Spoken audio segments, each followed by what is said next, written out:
Nokuchingamidza zvakare tichinamatira Zimbabwe. Ini ndinoitwa mufundisi Fortunate Hove Cooper, ndiri mufundisi namissionary kuAmerica. Asi panguva ino yakasundwa naMwari kuti tinamatire Zimbabwe apo iri kuenda ma-elections, uye kuti vanhu veZimbabwe vanzwisise kukosha kweukama hwavo naMwari, uye ukama uhwu kubatirana kwahunoita nezvinoitika musarudzo nezvimwe zvakawanda. Ndinoziva kuti inguva yakaoma, vanhu vari kutambudzika, vanhu kusangana nezvakaoma. Zvinogona kuva nyore kupomera mhaka kune mumwe munhu kana kune vamwe vanhu, asi dai nguva ino tatora tikazvitarisa isusu kunamata kwatanga tiri kuita kubvira pokutanga, kuti tigadzirise upenyu hwedu naMwari tisati tatarisa munhu ari padyo nesu, nokuti kana tagadzirisa ukama hwedu, Mwari anonzwa munamato yevanhu vake. Ndicho chiga chikuru chandauya nacho. Mwari anonzwa namato yevanhu vake. Takapedzera kutaura tichitaura kuti izvo daidzai madzimai anoungudza, anochema, vauye vazoungudza. Hanzi dzidzisai vanasikana venyu kuungudza. Zvatinosangana nazvo muZimbabwe hazviratidzi kuti pane kudzidziswa kuungudza, kunyange vhangeri richiparidzwa. Naizvozvo tinouya tichinamata pamwe chete, kuti dai Mwari vatibatsira, tazadzisa kururama kwose mune zvese zvatinoita.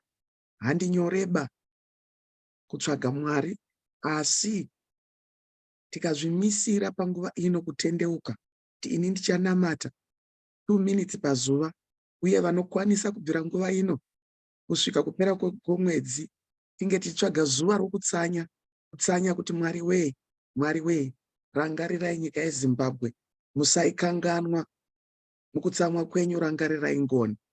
Ngoni idzi ndedzeiko?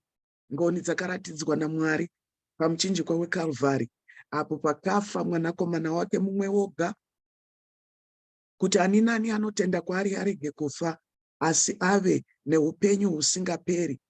Naizvozvo tiri kubatira pamwe chete tichiungana kuti tinamate kuna Mwari anonzwa munamato. Takuenderera mberi tichinamata, zvinotonokumbira kuti ufukidzwe nehanzu dzekurwa nadzo patinopinda pakunamata iko zvino, nebhanire rechokwadi, nenguwani yoruponeso, uye netsoka dzakapfekedzwa, shangu dzegadziriro yeshoko, uve nenhoo yorutendo, iyo inoita kuti miseve wakaipa ire ichibondera ichirovera ipapo, nomunondo womweya shoko raMwari. Tinotenda Mwari upfukidzwe naPisarema 91, nokuti patiri kupinda ihondo tinofanira kupfekedzwa nehanzu dzaMwari mupenyu. Tisashama, nokuti hondo yacho haisi yokuseka nayo. Toda kutenda Mwari.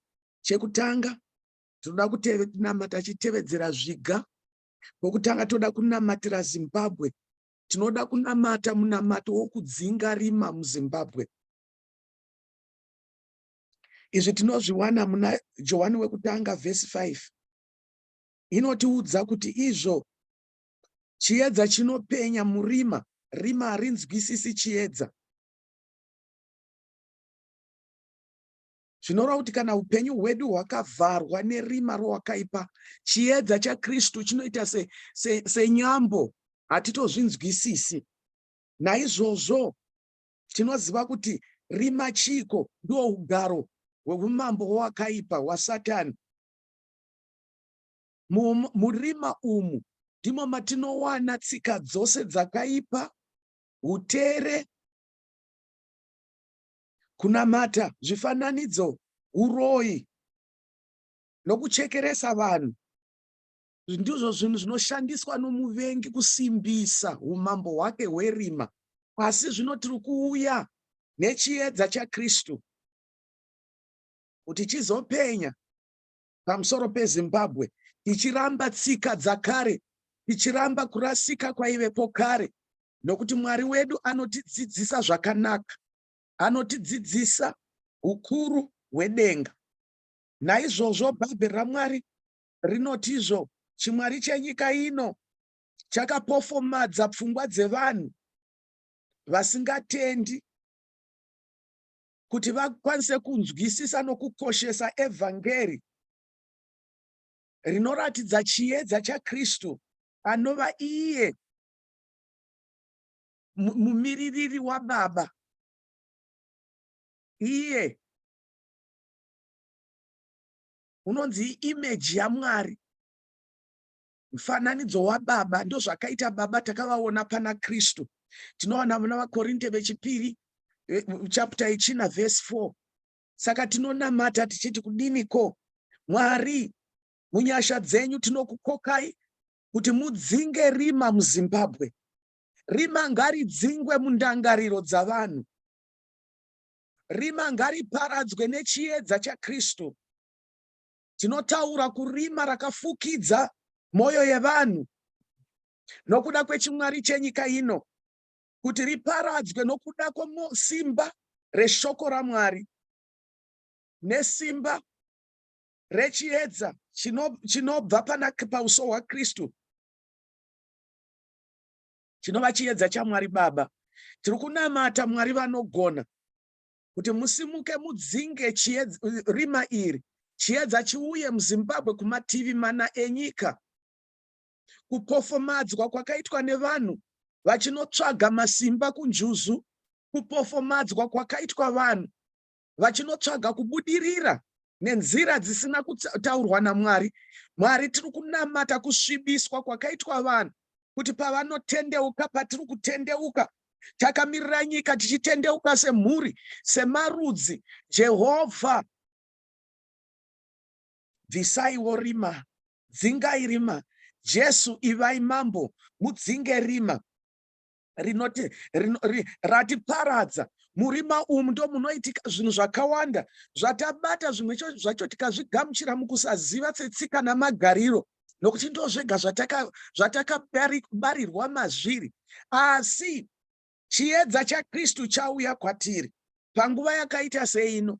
Naizvozvo tinonamata kuti Kristu, tinokudaidzai kuti muuye mudzinge rima iri. Makore akabata ndangariro dzavanhu, akagara vanhu, ngabviswe nemhepo yechampupuri chehasha dzaMwari chinobvisa gumbeze rerima, gumbeze namakore ekuvhiringika pfungwa. Mweya Mutsvene, tinofunga kuti dzimwe nguva kuvhiringika kwepfungwa dzevanhu inhamo yakawandisa, kuremerwa nechivi. Kana takagara munyika yakatakura chivi chinorema, vagari vayo vanoremerwa. Zvinoratidzwa mararamiro avo, zvinoratidzwa musarudzo dzavanoita dzeupenyu hwavo, zvinoratidzwa muzvinhu zvavanokoshesa. Mwari, takumbira nyasha, takumbira kuti zvinhu zvatinokoshesa zvokumukira Mwari, Kristu mudzikai, Kristu Jesu dzikai henyu mudzinge, mufuridze. Makore aya abve pamusoro pezvizvarwa zveZimbabwe, abve muhurumende yeZimbabwe, abve mumapato ematongerwo enyika, abve mumauto, abve mune zvedzidzo, abve mune zvekurima, abve mune zveutano, abve mune zvemari dzenyika, abve mune zvemaindastri edu. Mwari, kwakabatwa nowakaipa kuti mabasa asavepo, vanhu vaparare.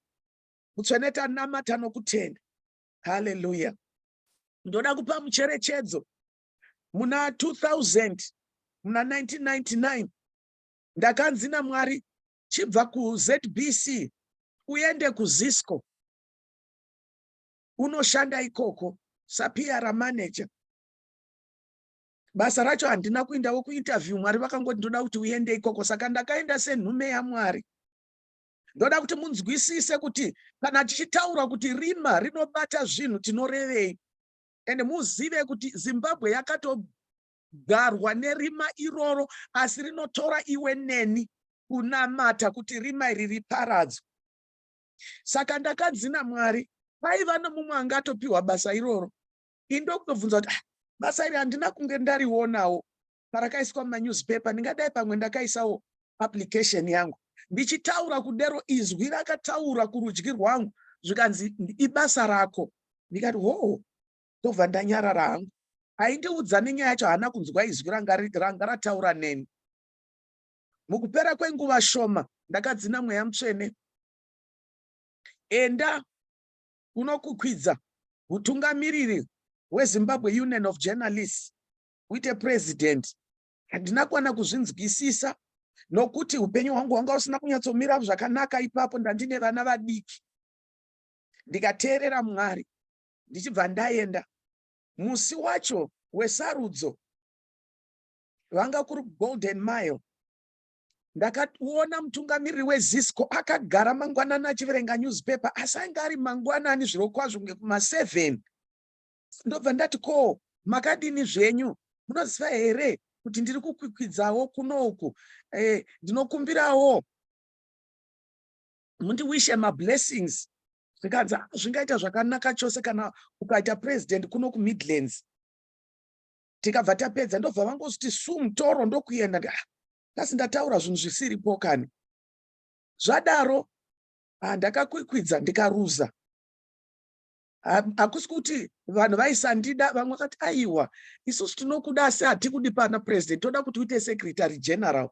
Ndikati aiwa, inini ndanga ndiri munhu atumwa naMwari, saka handaigona kusarudza chimwe chigaro. Ndikati aiwa ndinongoita president kana zvakona hazvo. Ndobva ndabva. Handina kuziva kutizvo mutungamiri weZisco anga achitsvaga munhu anga ane simba necourage yokunokwikwidza paupresident. Saka Mwari vaiziva zvaifungwa nemutungamiri weZisco, vakanditora vakati inda unomira pachigaro ichocho. Saka pandakamuudza akabva agutsikana kuti ndini ndanga ndakakodzera kuita public relations manager. Handina kuzviziva ipapo. Saka ndakazoenda ndoita zvangu basa ikoko, todzokera. Ndozonzwa ndakufonerwa namarketing managers, tinokumbirawo muye kuzoshanda nesu. Mwari ndobva vanditi zvandakakuudza ndiro basa rako, asi chikonzero chandiri kukuendesera kuZisco ndechokuti kune rima rasumuka rinoda kuvhara kambani. Ndoda kuti munzwisise vanhu veZimbabwe kuti sei muchinzwa tichiti ngatinamatei. Hatisi kunamata nokuti zviri nyore. Saka ndakaudzwa zvikanzi kune rima rasimuka rinoda kuvhara Zisco. Asi zvino kana Zisco ikavharwa, mwoyo wangu, ndiMwari uyo ari kuntaura neni, zvikanzi mwoyo wangu unorwadziwa nokuda kwevanhu vakabva kune dzimwe nyika vanoshanda mukambani umu, vanogara kuTohood. Handina kunzwa mamwe masabhabhu, zvikanzi vanogara kuTohood. Mwoyo wangu unorwadza kuti kana kambani ikavharwa havana kokuenda. Saka iwewe enda unonamata kuti kambani isavharwa. Ndo raiva donzvo rangu. Zvekuita public relations izvi zvaingova zvekungoitawo, asi ini ndakatumwa kunoita mumiriri waJehovha mukunamata, kwete kunamatira chechi. Nokuti vamwe vedu tinovhiringika kana tichitaura nenyaya yekukosha kwomunhu pamberi paMwari. Mwari hakoshese vanhu nokuti vanhu vanoenda kuchechi chete. Anokoshesa vanhu nokuti wakavasika nomufananidzo wake. Saka naizvozvo basa racho harina kundiomera kupinda. Ndakapinda zvikanzi chinamata vanhu ava, ona kutambudzika kwavari kuita. Zvino kana zvinhu zvikaramba zvichioma vanoita sei? Ndoda kuti challenge maintercessor kuti pamwe mafungiro edu ndio anotitadzisa kunamatira nyika nokunzwisisa. Ini ndanga ndingodzidziswa naMwari pandaikura muZimbabwe, zvazvakandiomera kurarama somuKristu. Ndaitorasika pane zvinhu zvakawanda nokushaya kutungamirirwa nokushaya kudzidziswa kwakakwana. Saka naizvozvo Mweya Mutsvene akatanga kundidzidzisa achinditi handidi kuti ufunge samafungiro anoita vamwe. Ndikati zvinorevei? Zvikanzi iwo kana vachienda so iwe enda so. Manje nevafundisi zvinoita izvozvo, zvikanzi handina kukusika kuti uve munhu anofita zvinodiwa navanhu. nobva ndati oh, saka zvimwe zvindaita ndichifara ndichisekerera, asi ndichitoziva kuti denga rakandisapota pane zvandinoita. Saka ndakaenda muZisco. Vanhu vakati muchiona mukadzi uya, mukadzi anogona kushanda nevakuru vake vebasa, anogona kuvharidzira nyaya, hakuna nyaya ndaivharidzira. Ndaunzorangarira kunamata kuti Mwari we, Mwari rwirai kambani ino kuti isavharwa. Vaiuya vanhu vaida kuita take over. Nditongonosunga dzimwe dzacho nguva tichinogugudza pamasuo evatungamiriri kuti nhai vedu we, tibatsirei, zvinhu zvanetsa. Mweya, kana tisingazivi kuti ikonomi yenyika iri kubatwa nemweya, tiri kutorasika zvikuru. Rima rakagara paZimbabwe rinoda munhu mudzimai anoungudza, anomira pamberi paMwari, anodzidzisa vanasikana kuungudza, kuchema kuna Mwari. Naizvozvo makore 3 andakagarapo, Mwari vakaita zvishamiso pazvinhu zvose zvataiita, kunyangwe zvanga zvakaoma. Kukuudzai kuti Mwari vane chishuwo chokusumudza Zimbabwe kubva pama-economic doldrums airiko zvino. Hazvibvi kuna politician. Ndoda kuti muzvinzwisise, vanofarira politics, hazvibvi kuna politicians, zvinobva mumabvi avatendi. Vanhu vakatendeka, vasingatarisi kuti nhasi zvainzi kudii munewspaper, unotsvaga kuna Mwari mupenyu kuti Jehovha pindirai muzvinhu zvakadai, mushandure nyika yedu. Naizvozvo tinoda kukumbira Jesu, nokuti ndiye muridzi wenyaya.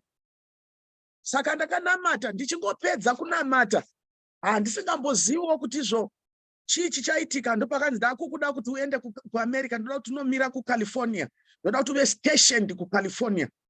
Vamwe venyu hamunzwisisi, nokuti mumwe diaspora, ndikazozwa maconnection, ndikazodini. Aiwa, ine hangu handina kuonawo maconnection, ndandisitori nawo. Asi vakasimudzwa vakuru vezvekuimba muno muAmerica, vakanzi endai kuZimbabwe, kune munhu wandoda kuti munosangana naye, nokuda kwebasa ranga riri muno muAmerica.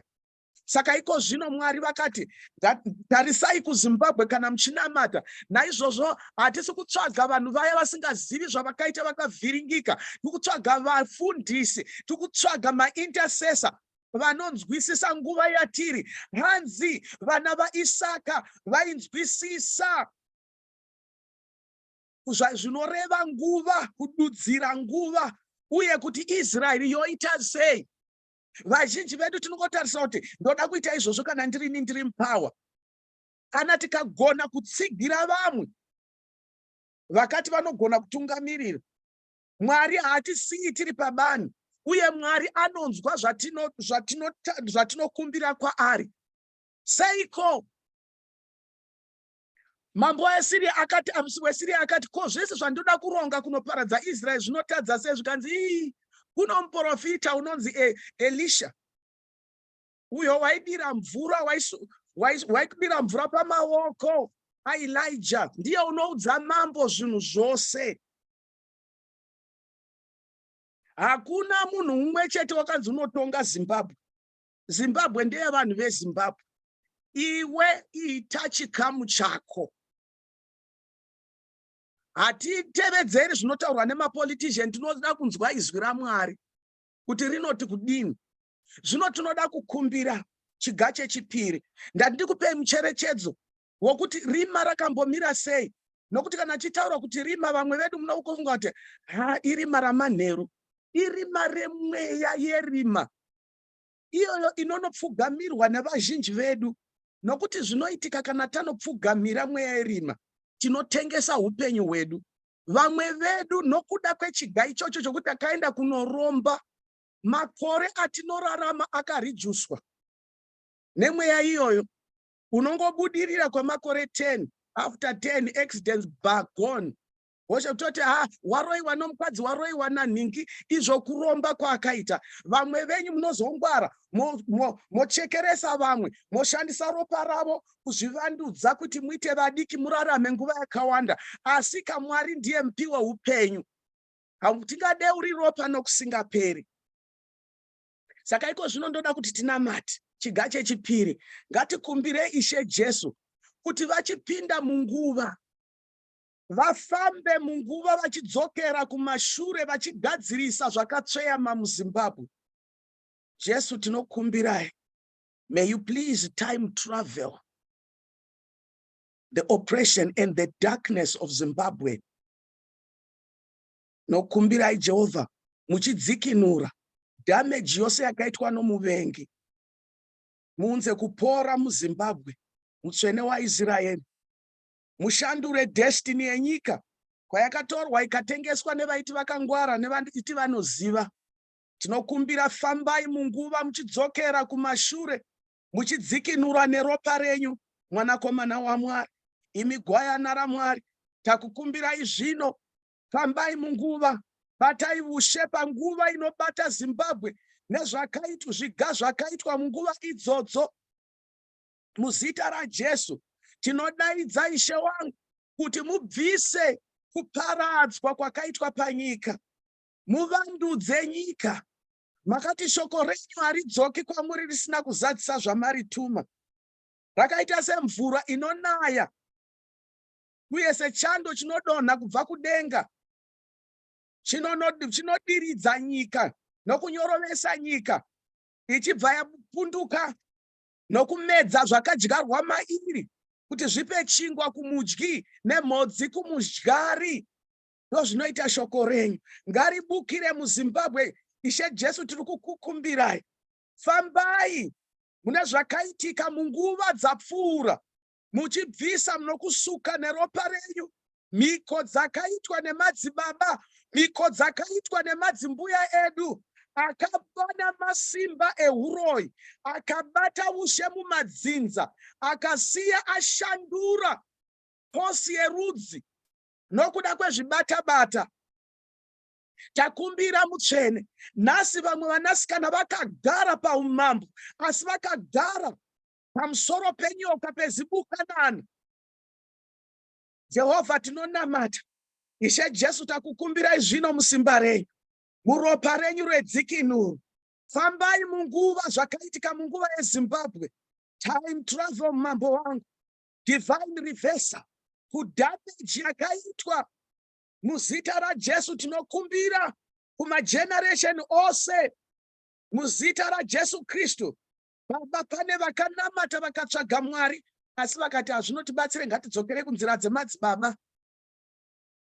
Kune vakaurayirwa kunamata, kune vakanamata vachiita unyengeri, nanhasi vanohwanda muzita raJesu Kristu, asi idzo dziri nhubu. Jehovha munovaziva, dzokerai kumhiko namaaretare avakasimudza asiri aMwari. Murwire vasine mhaka. Mwari, ropa remwanakomana wenyu risuke kudarika kweZimbabwe. Tareverera nokutenda. Ndoda kuti ukumbire kudzikinurwa. Mweya wako, upenyu hwako huitwe released from the hold of time. Mwari ngavakudzikinure from the bondage of time yakabata zvinhu zvaifanirwa kuitika muupenyu hwako, dzakarongwa naMwari, asi wakaipa wakanobata kuti haudariki apa, haudariki apa. Zvinhu zvodzorerwa kumashure muupenyu hwako. Simuka mukudaidza mwanakomana waMwari. Mwanakomana waMwari, Ishe Jesu, tadaidza kwamuri, tadaidza kwamuri gwayana raMwari. Fambaiwo munhoroondo yeZimbabwe, fambaiwo muchiona maaretari akasimudzwa, akasimudzwa, mutsvene, mutsvene, namarudzi akasiyana, navane zvidawo zvakasiyana, mhiko dzavakaita nenzizi namakomo namatombo nemhuka. Mutsvene waIsraeri, fambai, ropa renyu rinodzikinura vatungamiriri, vana Mozisi venguva yedu, vakanobatwa nemhiko idzi vadzikinurwe muzita raJesu Kristu. Paita madelay mukuzadziswa kwemadestiny evamwe, kwaita kufoira chaiko muupenyu kwevamwe vanhu vaisafanira kufoira, nokuda kwemweya nemhiko dzinobata ushe muupenyu hwavo, nokuda vamwe vedu mumadzinza okwedu hakuroorwi mukadzi asingaroi kuitira kuti vangoparadza plani yaMwari. Anozvara vana wovapa kuaretare yerima. Kana vanenge vasumuka vachiti vanoda kutsvaga Mwari vanourawa mudzinza rakadaro, vanoda kuitei? Ndovaya vanotsvaga kuti mwana ane nyeredzi yaberekwa yakaita seyaKristu inopenya, inonotsvagwa navanhu vane mweya wachenjeri wekumabvazuva. Ndeupi wazvarwa ari mambo, ari Mozisi werudzi runo, weimba ino, votsvaga kuuraya, kumwe kuremara, kumwe kufa vanhu vari vadiki, kwakakonzerwa nokusanzwisisa kwavabereki vasinganamatiri vanhu. Saka naizvozvo tinochema kuna Mwari, mupenyu anonzwisisa, anoziva kuti Mwari dzikinurai vari vatungamiriri vakabatwa vari zvino nokuchekereswa maaretari aMoreki, maaretari aBhaari, akabata vanhu vakarodzwa kunjuzu, vanofanira kuroorana kuti vazvare madzimambo amangwana. Vari kurwiswa naSatani, achishifta nokushifta madestiny avo. Jesu, fambai munguva dzakadai muchibvisa, muchirongonoro, muchidzikinura vanhu venyu. Muzita raJesu takumbira mwanakomana waMwari. Pindirai mutsvene waIsraeri, pindirai Ishe wamadzishe. Tadaidza kuzita renyu, muzita raJesu, muzita raJesu. Haleluya. Unaona kuti vanhu vazhinji muZimbabwe, vanhu vanoshandisa mishonga, muwaniso, mudzidzo. Dzimwe dzacho dzidzo unoona kuti hapana kupindirana kwekudzidza kwemunhu nezvaari. Oshaya kuti chii chakaitika? Izvozvo zvakanobikwa pasi pemvura, kuti kana anopinda muyunivhesiti unono-initiata vana kuti vaende kukingdom yerima. Kana anoita ticha unonotumbura tuvana tudiki, achivabata chibharo kuparadza ramangwana ravo. Kune masatanic agents kupese pese, vakadzidza madokta, vasiri madokta, manesi, maticha, madzimai chaiwo, tuchembere chaizvo tunoita sekuti hatuna basa, asi tunotyiwa nomunhu wose, nokuti vane simba munyika yomweya, vanobata ushe hwatisingazivi hwerima. Jesu ngavasumuke vatirwire segeneration. Vana Mozisi vedu vadzikinurwe, vana Iriya vedu vasimuke pasina kutya. Mutsvene waIsraeri, tadaidza kuzita renyu. Ishe Jesu, tinokutendai zvino nokupinda munguva mune zvakavanzika, zvakabatwa mumapako, ropa regwai mumapako enjuzu, iwo madziva anonzi anoera, ropa regwai ripinde. Wakapa upenyu hwake usina mhaka. Tinodaidza kwaari, tinoramba kudaidza mudzimu, tinoramba kupfugamira ana nehanda, tinoramba kupfugamira njelele, tinoramba kupfugamira mhondoro. Taakuziva kwadzinobva mhondoro, tinoziva mweya pasi pemvura inouya ichifurira nokunyengera vanhu kuvabvisa pana Mwari mupenyu. Naizvozvo vazhinji vedu kunamata kwedu ndekwekunyengera, nokuti takabatwa ndangariro. Asi nhasi tiri kutaura pamusoro peZimbabwe kuti Jesu Kristu, uyai mupfachure, uyai murongonore urongwa hwaSatani nezita raJesu Kristu. Haleluya. Tinobatai ushe Jesu pamusoro pevanhu vakakanganiswa nenguva dzakavhiringidzwa muzita raJesu. Mazuva, madates akakonfuswa nowakaipa kuitira kuti ade kunyadzisa Mwari, asi Jehovha hamuna ukoni. Muri Mwari imi, hamuna kukanganwa Zimbabwe. Munoirangarira nyika yamakaronga, mukatara nheyo dzayo munoiziva. Vakabata space yeZimbabwe. Regai nditaure kuti kana titi vakabata space yeZimbabwe, hati muri kuona njuzu kuti dzakubuda pachena dzichizviratidza.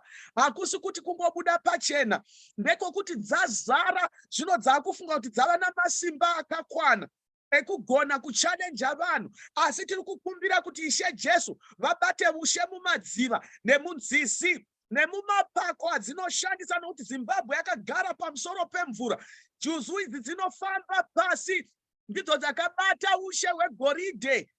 Vaya vanozvipira kwadziri ndo vanoriwana goridhe, asi dzovauraya kana nguva yakwana, nokuti Satani plani yake ndokuparadza iwe neni. Haisi yakanaka kwete. Musanyeberwe, musanyeberwe. Kudhiraivha motikari yakanaka handisandi rugareba. Ane zvakawanda zviri kuitika. Vanhu havana hope, vanhu havarari, nokuti vanofanira kuita misangano naSatani kunguva dzeusiku kuma 2 AM 3 AM. Abva ipapo unofanira kunoita ichi nechocho, unofanira kutsvaga vanhu vakadzi vekurara navo kuti awane masimba. Vamwe venyu munofunga kuti makanaka, handadiwa nemunhu ane motikari, imi muchitsvaga kuti muchekeresewe. Jehovha ngavatibatsire, ngavadzikinure. Vanasikana newaniso dzisina kumira mushe, vanhu ngavadzikinurwe. Dzimwe waniso ndedzokutsvaga kuuraya murume. Vakadzi vane njuzu vazhinji vanouraya varume, nokuti ndiwo havasi vanhuka. Iwe wakateera uchiti ndiri kuteera mukadzi akarurama, izvo waitevera rufu rwako, kutevera hwema hworufu rwako. Zvino haudi kutsvaga Mwari, uchingoshandwa mainhingi, hazvina hazvo basa. Hazvina basa, unotongofa ugoenda 6 feet anda nguva isina kukwana. Ndimi vanhu vanonetsa, kuti nokuti makagarwa negore rerima, munotadza kuzadzisa zvamunofanirwa kuita munyika yeZimbabwe nokuda kwekudzvanyirirwa. Ndosaka tichinamata kuti Kristu pachake ngaasimuke musimba, adzikinure. Vanhu vaitwa mazungaidzwa nokuda kwewaniso, mazungaidzwa nokuda kwevabereki vakavazvara. Jesu ndimambo, anobata ushe pakati pevanakomana vevanhu. Zvino isu nhasi tatora chikuriri pamusoro perima. Kristu tinovakumbira kuti izvo vaunze ushe hwavo mukati meZimbabwe. Kusvika Zimbabwe yabatanidzwa nedzimwe nyika muutongi hwaKristu, the global reign of Christ, through global networking yemuviri waKristu. Tinokumbira Jesu kuti umambo hwenyu ngahusvike, kuda kwenyu ngakuitwe panyika sokudenga. Mwana waMwari, tadaidza kwamuri muzita raJesu Kristu. Tinokumbirawo Mwari kuti undo what the devil has done in government, undo what the devil has done in policies dzakaitwa, mitemo nemabumbiro emutemo asingafadzi Mwari. Jesu, dzikai musimba renyu, muzviratidze mune zvakaitwa zvisingakufadzi, mune zvedzidzo, mune zvekurima, mune zvemauto, muzita raJesu Kristu, mune zveindustry and commerce. Jesu, dzikai muwaniso dzavanhu. Jesu, dzikai muZimbabwe, dzikai musimba renyu, mwanakomana waMwari. Dzikai musimba renyu, Ishe wamadzishe. Mambo wamadzimambo, imi munobuda moto mumuromo. Pisai vavengi venyu, pisai maaretare erima, pisai ungomwa, pisai kuparadzwa kuri kuitwa varume. Varume vazhinji vakakanganiswa zvikuru nemweya yenjuzu iyi, vangova ngavi nokuda kwemweya yenjuzu, nokunoromba ikoko kana nokushinirwa nehama dzakaromba. Jehovha, simukai, nokuti wakaipa ari kutsvaga kuparadza waniso. Ishe, itai nyasha, itai nyasha, mutsvene waIsraeri. Takumbira imi makati munogara sagavhena wendudzi, garaiwo sagavhena weZimbabwe. Mutonge imi Ishe wemba ino zvakaimbwa nemuimbi, muzita raJesu Kristu. Imba inodzi Zimbabwe taisa mumaoko enyu mutsvene. Tanamata nokutenda, tapambiri kuzita renyu. Zvino naizvozvo tichikutendai nokunzwa munamato edu, nokudzika kwamuri kuita muZimbabwe. Zvino tinotora makii ari mumasectors aya anga akabatwa nemuvengi, tinoatora nezita raJesu, tinoabvuta kuna wakaipa kuumambo hwerima, tinobvuta zvese zvakatorwa neumambo hwerima tozviisa pamberi pegwayana raMwari, tichikugadzai umambo Ishe Jesu zvatakaita kubvira pekutanga. Tiri kuti hawo makiita uya nawo, mutsvene waIsraeri, tongai rima ribve muZimbabwe muzita raJesu Kristu. Tinopira kwamuri mutsvene.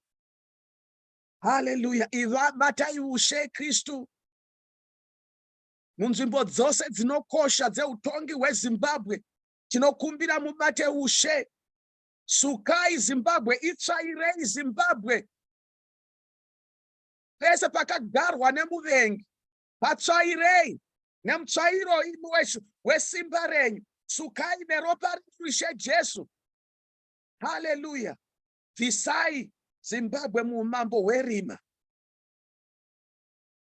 Bvisai confusion iri muZimbabwe.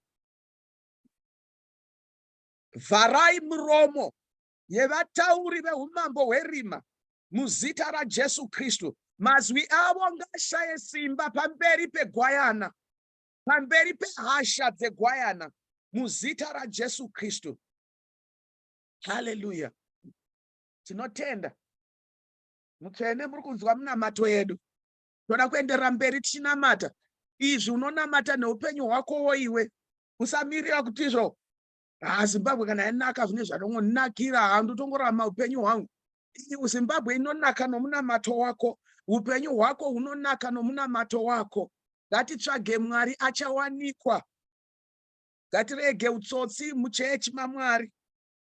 Utsotsi hwese takahuita tichiudzana nhema kuti kana ukapa mupiro zvichienderana nomupiro wawapa uchapindurwa. Munamato yako ende uchawana zvakati nezvakati. Wangu Mwari vanofarira mupiro yevakarurama. Asi dzimwe nhema idzi dzakakonzera kuti ko vasina chauviri woita sei pamberi paMwari. Saka vadiwi here naMwari?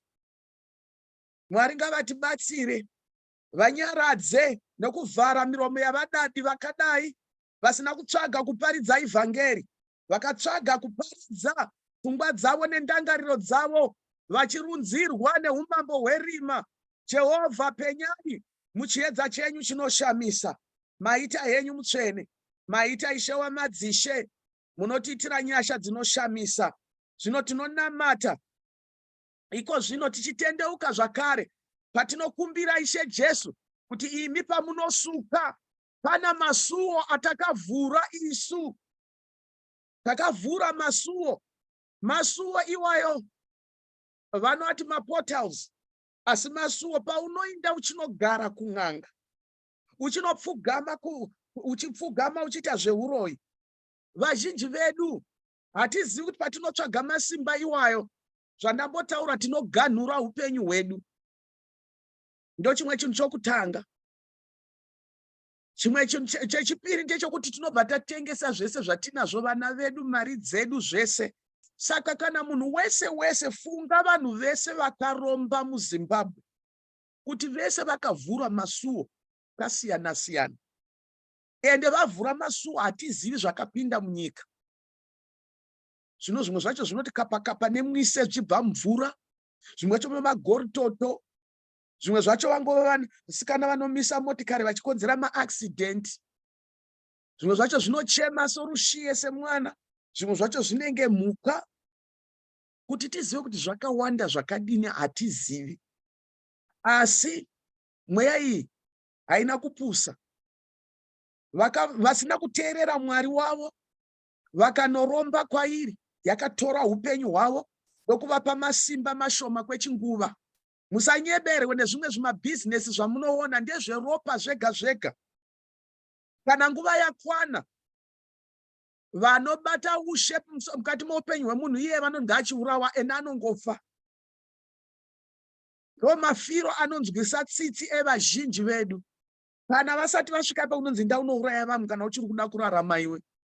Vonoita zvinhu zvokuti tinoshamisika kuti munhu anofunga chaizvo chaizvo angadaro. Yes, munhu anofunga chaizvo chaizvo, asi unotongwa nevakazvipa kwaari. Zvino havazogumi pari pega kutonga, vanonotonga nevakwake, pamwe pacho unotonga nedzinza rose rinobva kwaari. Saka fungai kuti mumakore apfuura, madzisekuru edu paaida masimba ekunorwa hondo, paida masimba ekurima, paida masimba okutonga, dzii zvavakaita. Saka nhamo dzatinoona idzi dzakabva kupi? Hatizivi. Ndosaka muchinzwa chiti Ishe Jesu, fambai munguva muchidzokera kumashure, ropa renyu richisuka kudzokera kuna Adhamu chaiko. Mwari vaitiitire nyasha. Saka iwe vhara masuo awakavhura wega, zvinotsvaga zvana mina. Simba rokuda kutonga nokugara pazvinzvimbo zvisiri zvako ndo zvinonetsa, kuti unonogara pazvinzvimbo zvisiri zvako, wokonewa kutungamirira kwacho, vana votadza kudzidza, zvinhu zvovhiringika nokuti wakagara uchishanda nechikara. Ushe madzishe kunogadziwa, ndiyo ngoma, ndiyo murume mumba, murume angangogari koga. Ndine nhoroondo yandaiudzwa kumba kwedu, ndichiti ko zvakambofamba seiko mumhuri umu?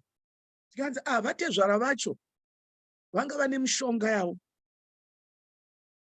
saka vakanotunga mishonga yavo, vakanotunga mumwe. Hanzi nobva nyanga yavo yakundiwa, handobva kuti handakundikana, nyanga yangu yakundiwa, patofa munhu. Kukuudzai kuti maitiro atinawo haasi maitiro akanaka. Munhu iye akakonzera kuti vamwe vasaita zvara, vasaita vana vake. Hakuna aimuti pwo achindo masimba, asi ainge achikoka rima murudzi. Vana mbuya vedu vanozikanwa, vamwe vacho tinovarangarira, asi hatizivi kuti takavarangarira nei, chii chavakaita. Vakashandisa masimba erima kuva nomukurumbira nemasimba mumhuri, vakaremekedzwa, vakarangarirwa. Vamwe vana vakapiwa mazita avo, asi hamuna kuziva kuti muri kupa vana munyama, nokuti maingofara kuti mai vedu honai zvavanga vakaita, asi vo vanga vakagara pamusoro pebukanana vachiita zvese zvavaita. Saka nhasi iwe sumuka uvhare masuo ese aya akavharwa nowakaipa. Vanhu makanovhunzira kun'anga, vamwe makashandisa mawigboard, vamwe maiverenga chaizvo mapalms, vamwe maiverenga horoscope, muchitarisa nyenyedzi, ndoda kunzwisa kuti nyeredzi yangu inoti kudini. Kune mweya inoshanda nenyeredzi, inobata ushe kune vanhu vanenge vavhura masuo akadaro. Kana vanhu vavhura masuo akadaro, madhimoni anopinda. Kunopinda mweya yezvikara nemweya yakasiyana siyana. Vamwe venyu chaizvo munofunga kuti munoita muchitaura zvakaipa, kuti mwana akazvaronza dai angaita mukomana mani. Kungodaro kushora kuita kwaMwari wasika mwanasikana, munovhurira mwana iye Satani noti haumudi, ndotomutora zvangu. Nongona mwana wenza dai rakata kuita katomboi manje. Mushaka kuti nokuda kwamashoko mwana wose iropafadzo rinobva kuna Mwari. Ngatinamatei tichitsvaga Mwari, ngatisungei Mwari, tinobata ushe pamusoro. Tinototanga nokutendeuka, kuti takazarura masuo, vamwe wedu nokuda kweufeve, vamwe wedu nokuda kweupombwe. Hakusi kuenda kun'anga chete nokunoroya, kune tsika namaitiro, zvinhu zvatakazvipa kwazviri, makuhwa chaiwo. Mwari tibatsirei, tiitirei nyasha, tiregererei. Ropa raJesu ngaritisukewo, tive vanhu vanogamuchirika pamberi penyu. Tinokumbira Mwari zvino tivhare maportals aya atakavhura mumadzinza edu, akavhurwa nemadzibaba edu. Nhasi pamusoro peZimbabwe akavhurwa nevatungamiriri kubvira kare, vana murenga. Yes, vamwenye tinonamata masuo iwaya akavhurwa, Jehovha, nemarudzi akasiyana siyana muZimbabwe, paibata ushe kumatunhu nepanyika nemanguni. Mwari tinonamata, nyasha dzenyu dzitiwandire, tivhare masuo aya. Ropa raideurwa, kuurayana kwaiitika, kupondana kwaiitika. Jehovha, masuo akavhurwa engozi nekudeurwa kweropa, kupfugama kwavaiita, kumwe yerima vachiramba Mwari mupenyu. Jehovha, tatendeuka, tiregererei. Zvinosimukai Jesu neropa renyu, munotsvaga kufoundation dzedu dzoupenyu hwedu, foundation dzenyika, foundation dzemadzinza. Ropa renyu rinotenga vanhu kwavakazvitengesa. Muvadzore mumambo hwenyu Kristu Jesu. Pamusoro peZimbabwe, muratidze ngoni mutsvene, muratidze nyasha dzamakaratidza pagomo reKalvari. Tinogamuchira nyasha, tinobonga nyasha, tinobonga kuita kwenyu mutsvene. Pamusoro peZimbabwe, pamusoro peupenyu hwedu, muzita raJesu. Nhasi tinovhara masuo erima, muzita raJesu Kristu. Tinovhara euroyi, eufeve, ekuramba Mwari, eruvengo negodo, mweya kuparadza muzita raJesu Kristu. Nhasi tinobata madhimoni navabati navatongi vakatumwa muZimbabwe kuzobata ushe kuti zvakaipa zvirambe zviitika. Tinovasunga nemaketani omoto anobva pachigaro chaMwari. Tinovavhuvhurudza tichivaenda navo, tonovhura abhisi, Hadesi, tovakanda imomo, tovhara Hadesi. Havabudimo kusvika nokusingaperi, kubvira iko zvino kusvika nokusingaperi vachizotongwa muzita raJesu. Kana nguva yokutongwa yabuda ndopavachabva. Tinovadzinga nhasi muZimbabwe muzita raJesu. Tinovhara masuo avanoshandisa namapako ese nemvura dzavanotihwina vachifamba kona tukona muZimbabwe pasi muzita raJesu Kristu. Tinovhara masuo iwayo Baba muzita raJesu Kristu, muzita raJesu.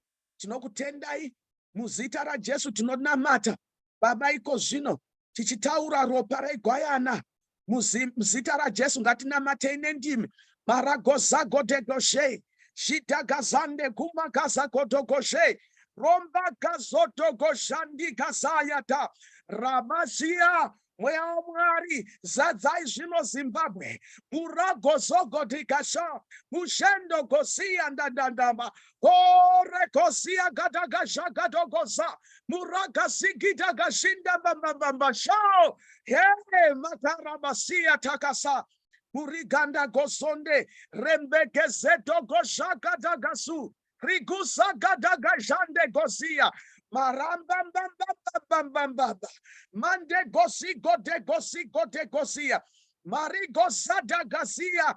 Tiri kutaura kubuda mumasuo akare nokuda kweropa regwayana rinotitenga, spirit, soul and body. Tinobuda muviri wedu nemweya nendangariro dzedu. Nhasi tinobuda muzita raJesu tichipinda Baba mumasuo egeneration yenguva yedu, tichikwaniswa tichizvikwanisa nokuzvisa pasi penguva yaKristu, kuti zvamakaronga nguva ino zvizadziswe muupenyu hwedu Baba, pasava nechinotaira muzita raJesu Kristu. Tinokutendai nenew generation Baba inobuda Baba kubva mukudzikinurwa kwemweya yerima yanga yakabata ushe pamusoro poupenyu hwedu muzita raJesu Kristu. Tanamata Baba nokutenda Mwari vanonzwa munamato muzita raJesu Kristu. Tinokutendai tinotaura kuti vakapfeka shangu dzegeneration yakare ngatikururei shangu dzakare, tipfeke shangu dzenguva ino dzekuparidza ivhangeri muzita raJesu Kristu. Ngatipfekei muzita raJesu Kristu kugona kuparidza kuteerera Mwari, kusangana nekuzvisa pasi nokuyerera namarongero aKristu pamusoro peZimbabwe muzita raJesu Kristu. Tanamata nokutenda mutsvene makakodzera. Piwai mbiri mutsvene, Mwari vanonzwa munamato. Takupai mbiri zvino nokuti hakuna wakaita semi. Mwari vanoshamisa, tapinda mumasuo matsva muzita raJesu Kristu ekuita zvisakaitwa nemazera apfuura. Gamuchira kugoneswa naMwari, gamuchira shanduko muupenyu hwako, gamuchira kusimudzirwa naMwari mupenyu. Simuka kubva panamo yawanga wakagariswa nowakaipa, dzikinurwa kubva kurugombe rwomutei weshiri, kukunyuka kumweya rudzi inoti hauwanikwi, kukunyuka kuurongwa hwakaipa pamusoro peZimbabwe. Une chikamu iwe muZimbabwe, uri nhengo Zimbabwe unokodzera kubudirira, unokodzera kushanda kuti usimuke. Izwi rako rakakosha. Hakuna anogona kukunyaradza kana kunze wasarudza kunyarara. Kristu ngaakupe simba, akumutse kubva kuvafi, akupe simba nokusingaperi. Muzita raJesu Kristu tanamata nokutenda. Mutsvene vanonzwa munamato, tinokutendai neropa regwayana pamusoro pedu, rinofukidza nokusuka matadzo edu, munotivandudza kusvika zvino. Upenyu hwedu hwachena samazaya echando, Baba, semakushe ehwai. Tinonamata zvino kupfekedzwa nehanzu dzoruponeso, Baba. Haleluya. Muzita raJesu. Esi nebhachi rokururama rinobva pana Kristu wasuka zvivi zvedu, anotigonesa kuita zvinhu zvitsva muZimbabwe. Tinotaura zvinhu zvitsva, kuuya kweshanduko, kuuya kwerugare muvanhu, matongerwo enyika, nyika goridhe rayo ngaridyiwe namaZimbabweni. Haleluya. Upfumi hwaro ngaudyiwe, zvinobva muminda ngazvigutse vanhu.